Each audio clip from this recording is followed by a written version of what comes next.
Okay, so this is what I was trying to create, and I needed to weld it together so that I could put it on the end of a plumbing machine for snaking plumbing pipes. This is the end result of what happened here. So it's all welded together. It's got the sequence going. This is going to spin inside the pipe and hopefully pull back any debris that we catch inside of there. I started out with this and there was nothing on the end of the pipe. It looked like the cable had broken or whatever was on here before just wasn't there.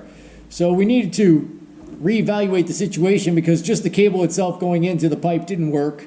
And this is the creation that I came up with a couple of stakes. I think they're used usually for staking tents, maybe tarps into the ground, something along those lines.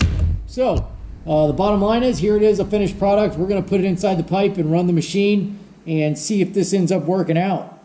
But here it is. If you guys ever need to create something and you got a welder and you're having plumbing issues and you have a snake, here it is. This is what I did. Put it together. We'll see if it works and grabs. The reason for the angle on the way back is so that it will push through the pipe in the forward direction, and then when you pull back, it will bring whatever's coming back with you.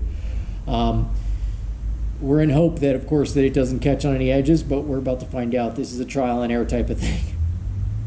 That's all I got for you. Munch you later.